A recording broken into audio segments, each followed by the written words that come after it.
Um, so he gets kicked out of the hospital. He's healthy. He and Lazaro and poor old Edgar Derby are to join their fellows in the theater. There, they will have to choose a leader for themselves by secret ballot in a free election. Billy and Lazaro and poor old Edgar Derby crossed the prison yard to the theater now. Billy was carrying his little coat, as though it were a lady's muff. Excuse me? It was wrapped around and around his hands. No, okay, a muff it was an old thing that it's kind of like gloves, but you just stick your hands in it. It was called a muff. I swear, I think I might be making this up, but you put your hands in it and it was like a glove that was a tube. You know, it was usually made out of like fur.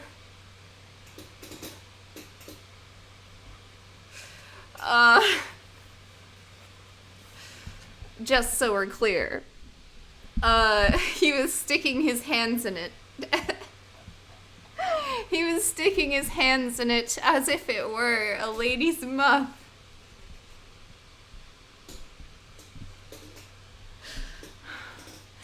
The things I have to do on live stream. Okay, it was wrapped round and round his hands. He was the central clown in an unconscious travesty. He was the central clown in an unconscious travesty of that famous oil painting, The Spirit of 76. Edgar Derby was writing letters home in his head, telling his wife that he was alive and well, and that she shouldn't worry, that the war was nearly over, that he would be home soon.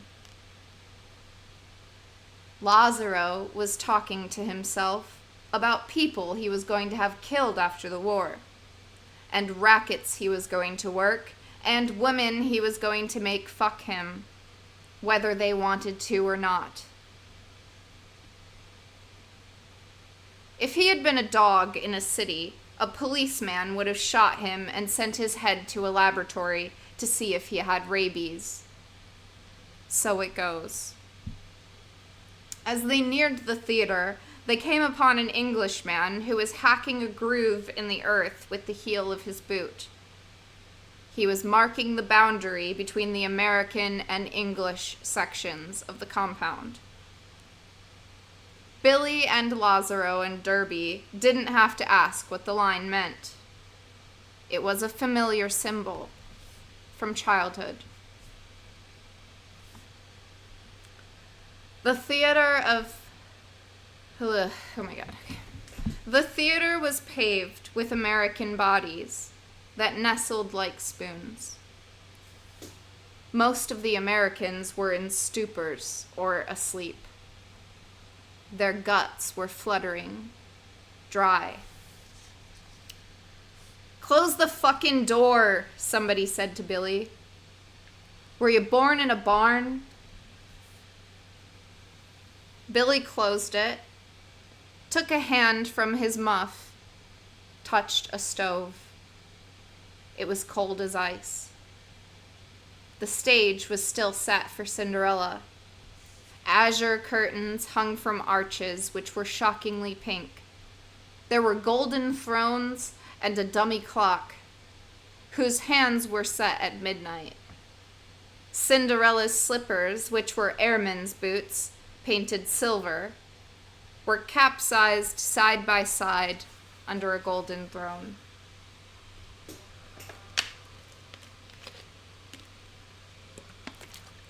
It is midnight now, like exactly midnight.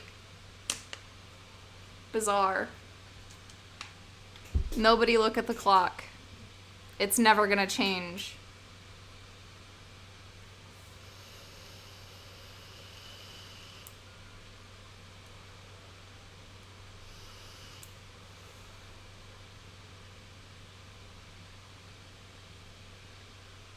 Is anyone else seeing this?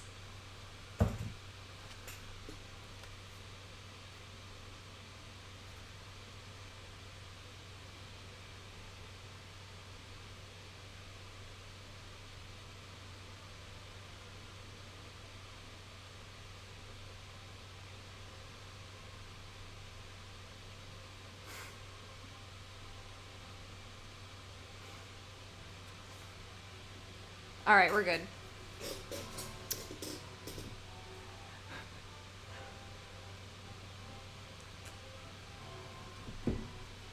Okay, ahem.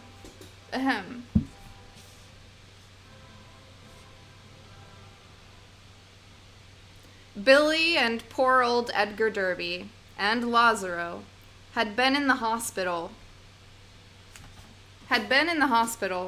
when the British passed out blankets and mattresses, so they had none. They had to improvise.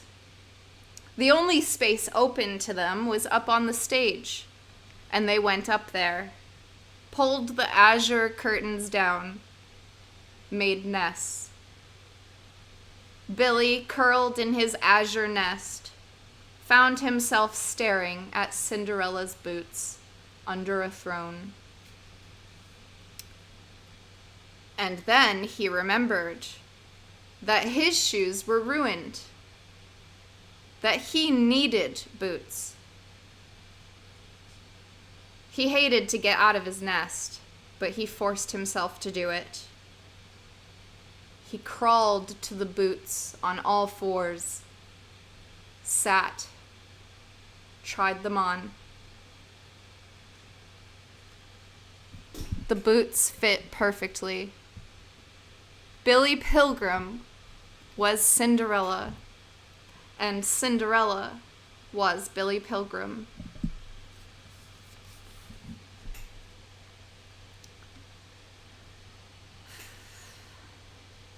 Somewhere in there was a lecture on personal hygiene by the head Englishman, and then a free election.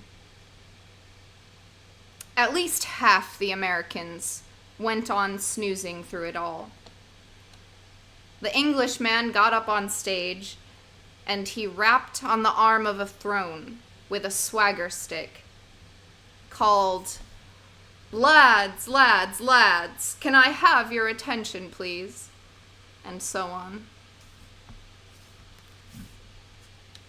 What the Englishman said about survival was this: if you stop taking pride in your appearance, you will very soon die, he said. He said that he had seen several men die this way.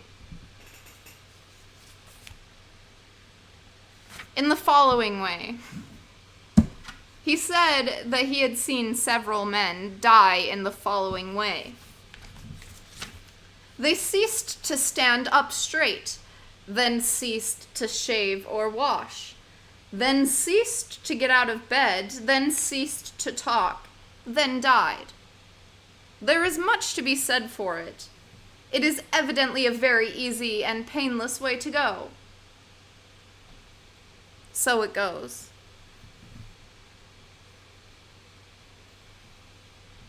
The Englishman said that he, when captured, had made and kept the following vows to himself: to brush his teeth twice a day, to shave once a day, to wash his face and hands before every meal, and after having gone to the latrine, to polish his shoes once a day, to exercise for at least a half hour each morning, and then move his bowels, and to look into a mirror frequently, frankly evaluating his appearance, particularly with respect to posture.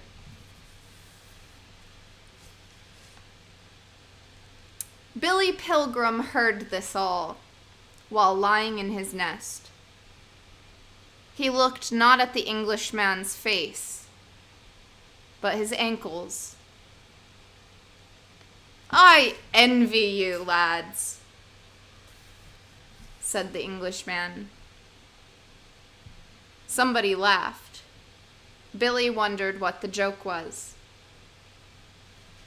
You lads are leaving this evening for Dresden. A beautiful city, I'm told. You won't be cooped up like us. You'll be out where the life is. And the food is certain to be more plentiful than here. If I may interject a personal note, it has been 5 years now since I have seen a tree, or a flower, or a woman, or a child, or a dog, or a cat, or a place of entertainment, or a human being doing useful work of any kind. And you needn't worry about bombs, by the way. Dresden is an open city. It is undefended and contains no war industries or troop concentrations of any importance.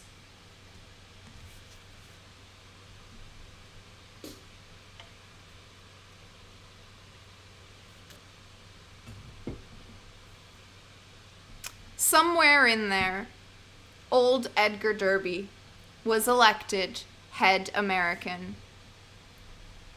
The Englishman called for nominations from the floor, and there weren't any.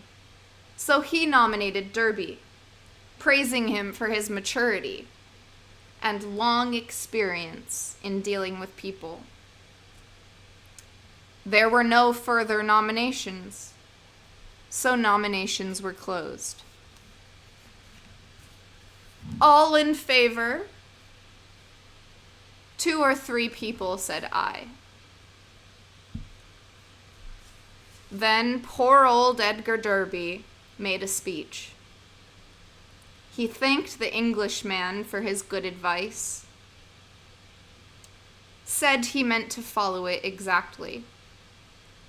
He said he was sure that all the other Americans would do the same.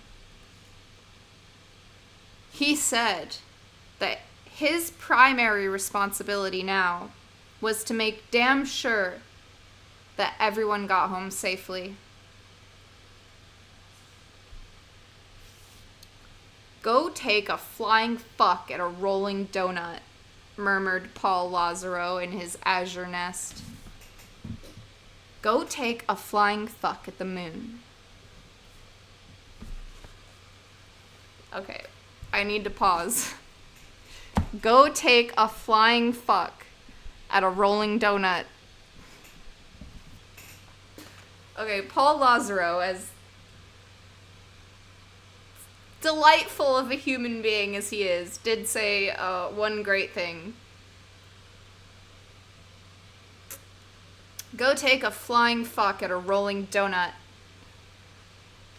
How does one suck a fuck exactly?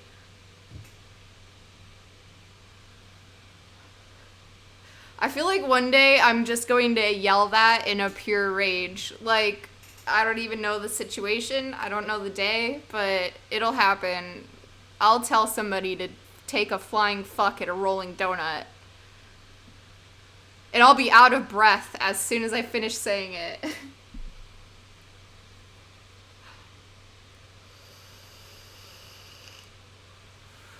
You should yell that during jury selection.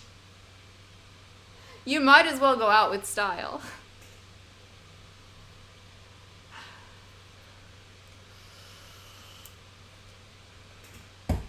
We would like to excuse juror number 4.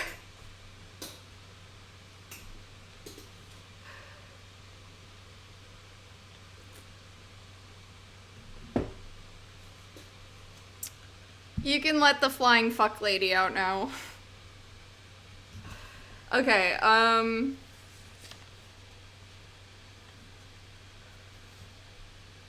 Go take a flying fuck at a rolling donut, murmured Paul Lazaro in his azure nest. Go take a flying fuck at the moon. The temperature climbed startlingly that day. The noontime was balmy. The Germans brought soup and bread in 2-wheeled carts, which were pulled by Russians. Sorry, I had to burp. The Englishmen sent over real coffee and sugar and marmalade and cigarettes and cigars, and the doors of the theater were left open so the warmth could get in. The Americans began to feel much better. They were able to hold their food. And then it was time to go to Dresden. The Americans marched fairly stylishly out of the British compound. Billy Pilgrim again led the parade. He had silver boots now, and a muff, and a piece of azure curtain, which he wore like a toga. Billy still had a beard. So did poor Edgar Derby. Poor old Edgar Derby, who was beside him. Derby was imagining letters to home, his lips working tremulously.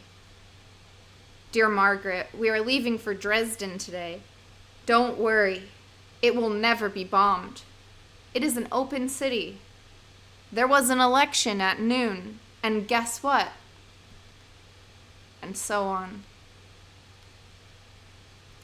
They came to the prison railroad yard again. They had arrived on only 2 cars. They would depart far more comfortably on 4. They saw the dead hobo again. He was frozen stiff in the weeds beside the track. He was in a fetal position, trying even in death to nestle like a spoon with others.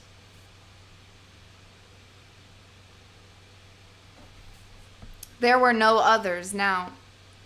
He was nestling with thin air and cinders. Somebody had taken his boots.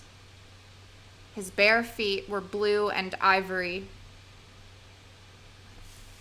It was all right somehow, his being dead. So it goes.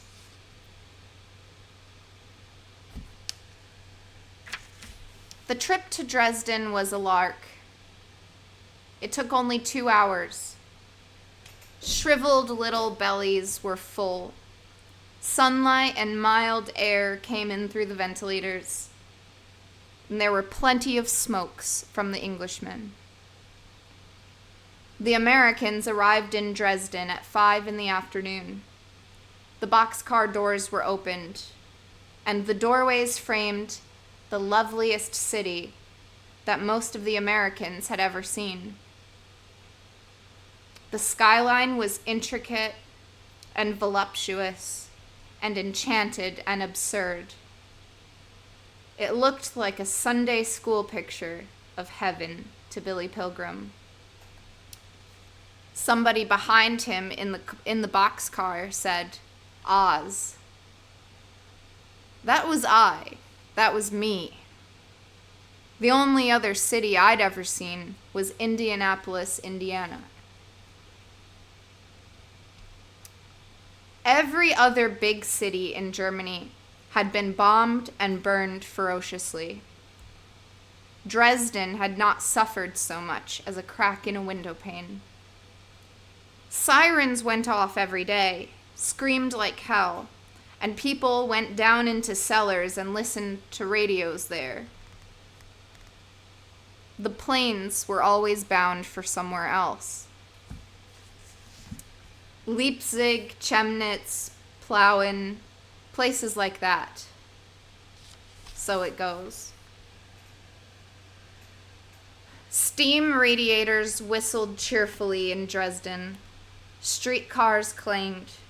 Telephones rang and were answered. Lights went on and off when switches were clicked. There were theaters and restaurants. There was a zoo. The principal enterprises of the city were medicine and food processing, and the making of cigarettes. People were going home from work now in the late afternoon. They were tired. 8 Dresdeners crossed the steel spaghetti of the railroad yard. They were wearing new uniforms. They had been sworn into the army the day before. They were boys and men past middle age, and 2 veterans who had been shot to pieces in Russia. Their assignment was to guard 100 American prisoners of war who would work as contract labor. A grandfather and his grandson were in the squad. The grandfather was an architect.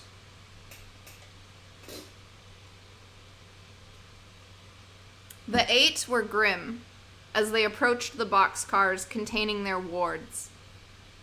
They knew what sick and foolish soldiers they themselves appeared to be. One of them actually had an artificial leg and carried not only a loaded rifle, but a cane. Still, they were expected to earn obedience and respect from tall, cocky, murderous American infantrymen who had just come from all the killing at the front. And then they saw bearded Billy Pilgrim in his blue toga and silver shoes with his hands in a muff. He looked at least 60 years old. Next to Billy was little Paul Lazaro with a broken arm. He was fizzing with rabies. Next to Lazaro was the poor old high school teacher, Edgar Derby, mournfully pregnant with patriotism and middle age and imaginary wisdom, and so on. The 8 ridiculous Dresdeners ascertained that these 100 ridiculous creatures really were American fighting men, fresh from the front. They smiled and then they laughed. Their terror evaporated. There was nothing to be afraid of. Here were more crippled human beings, more fools like themselves. Here was light opera.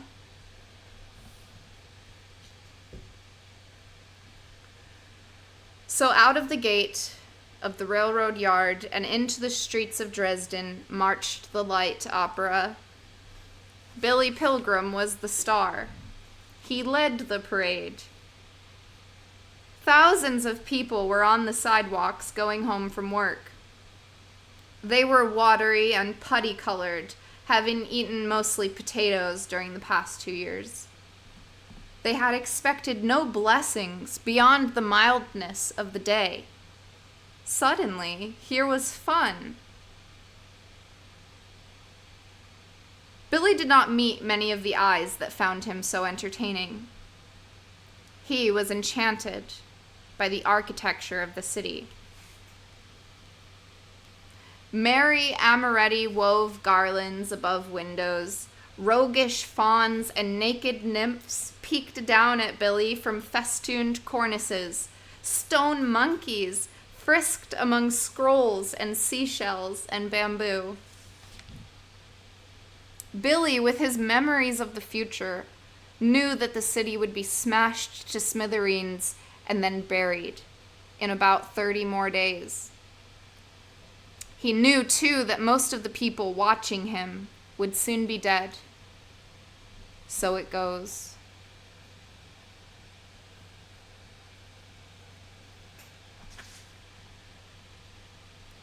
And Billy worked his hands in his muff as he marched. His fingers, his fingertips, working there in the hot darkness of the muff, wanted to know what the 2 lumps in the lining of the impresario's coat were. The fingertips got inside the lining. They palpated the lumps, the pea-shaped thing and the horseshoe-shaped thing. The parade had to halt by a busy corner. The traffic light was red. There at the corner, in the front rank of the pedestrians, was a surgeon who had been operating all day. He was a civilian, but his posture was military. He had served in 2 world wars. The sight of Billy offended him, especially after he learned from the guards that Billy was an American. It seemed to him that Billy was in abominable taste. Supposed that Billy had gone to a lot of silly trouble to costume himself just so. The surgeon spoke English and said to Billy, "I take it you find war a very comical thing." Billy looked at him vaguely. Billy had lost track momentarily of where he was, or how he had gotten there. He had no idea that people thought he was clowning. It was fate, of course, that had costumed him. Fate and a feeble will to survive. "Do you expect us to laugh?" the surgeon asked him. The surgeon was demanding some sort of satisfaction.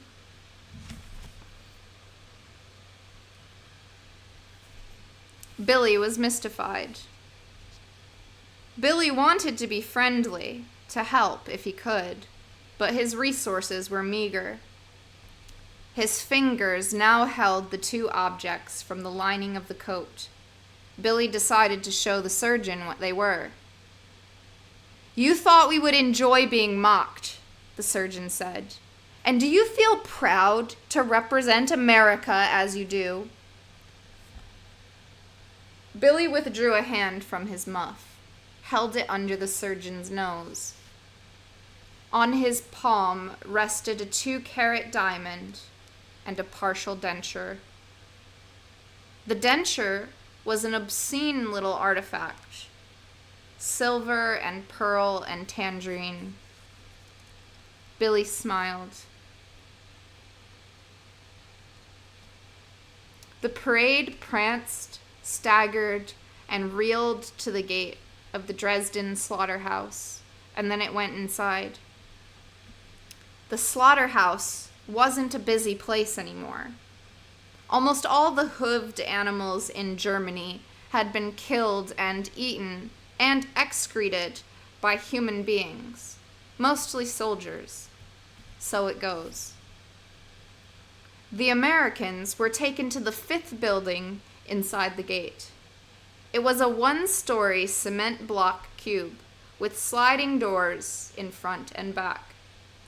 It had been built as a shelter for pigs, away from home for 100... Oh, shit.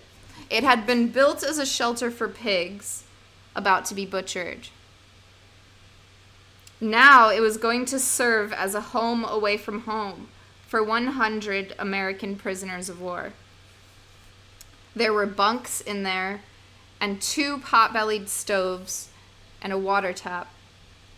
Behind it was a latrine, which was a 1-rail fence with buckets underneath it. There was a big number over the door of the building. The number was 5. Before the Americans could go inside, their only English-speaking guard told them to memorize their simple address in case they got lost in the big city. Their address is this: Slagstoff 5. Slagstoff meant slaughterhouse. 5 was good old 5. The end of chapter 6.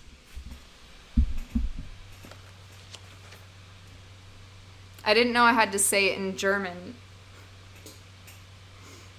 Thank you, everybody, for listening.